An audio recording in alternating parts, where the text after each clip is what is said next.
Hello, English 9 students. I had a request to talk a little bit about the marking period project on Harrison Bergeron and the central idea. So I took some notes.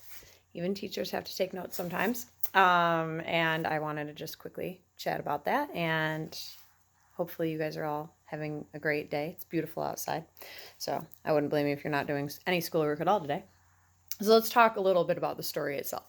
You're told right off the bat that there have been 213 amendments to the Constitution, which is crazy. And the aim of this is to make everyone equal. And everyone is, according to the narrator, finally equal. And they've achieved this equality by using all of these crazy things they call handicaps. Well, if you play golf or bowl, you'll know that your handicap is like based on your skill level. You have like points basically taken off so that you're not so much better than everybody else, right? So in this case, the handicaps deal with people's looks, people's strength, and people's intelligence, most of all. And we are introduced pretty quickly to some main characters, and that is George and Hazel Bergeron and their son Harrison. And Harrison has been arrested. We know it was in April when the HG men, the handicapper generals men, came and took him, but we don't know when it is now that this story is currently taking place. We don't really know exactly how long it's been.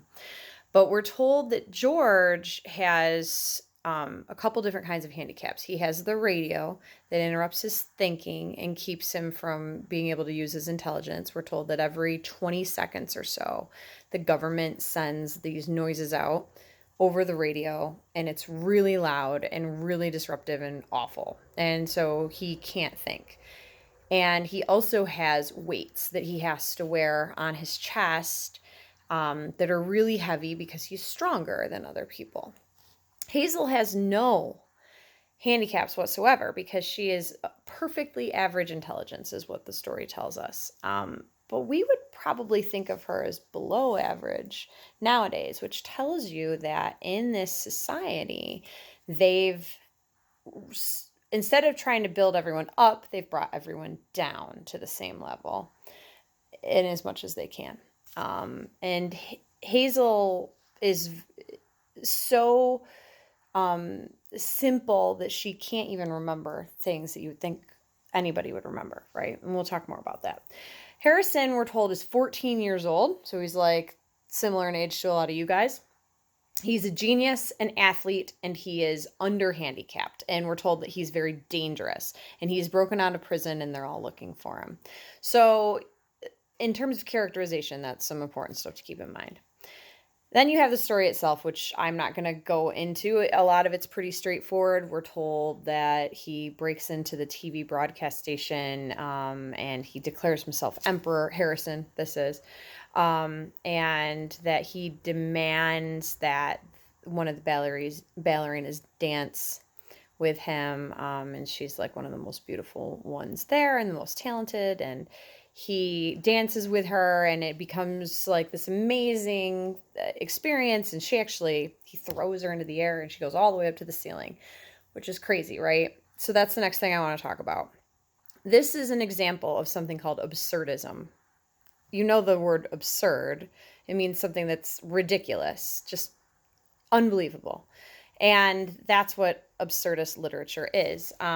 So it's meant to call into question the certainty of hard to define or existential concepts like truth or value, and in this case, equality. And what you're meant to understand is that it's absurd to attempt to make everyone equal. It's just not possible. And that's what the author, Kurt Vonnegut, was trying to illustrate through the characters and the situation and all of that. You've got these over-the-top weights. When Harrison is described with his weights, it's like a scrapyard all over him, right? And the idea that somebody could actually function with that much weight on them is absurd. The fact that Hazel can't even remember her own son. I don't care. Like, your average person is never going to be that forgetful that she can't even really remember Harrison. And then, of course, the ballerina flying up to the ceiling. That's pretty absurd, too. So those are all hallmarks of an absurdist piece of literature.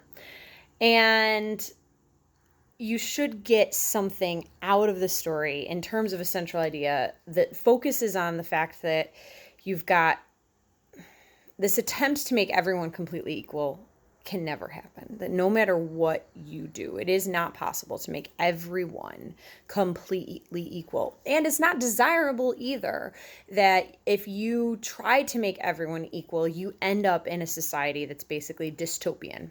Opposite of a utopia, a dystopia is a society where everything is as wrong as it possibly can be. So your central idea should have something to do with that. The fact that something to do with individuality, the importance of individuality, the impossibility of making everyone equal, that sort of thing. So if you guys have questions still after listening to this, please email me, hcampbell@gstbosies.org. And please check in on Teams from time to time because I will post things here and like the things I post so that I know you're at least seeing these things, or email me. I know the poetry packet I sent home was probably fairly straightforward, so it wasn't too crazy, I hope. I hope that you're all doing well, that you're keeping your distance from each other so that we're not going to have this carrying on longer than it should be, that you're keeping in mind the population at risk, and finding ways to still connect to each other. You can use Zoom and have video chats with each other.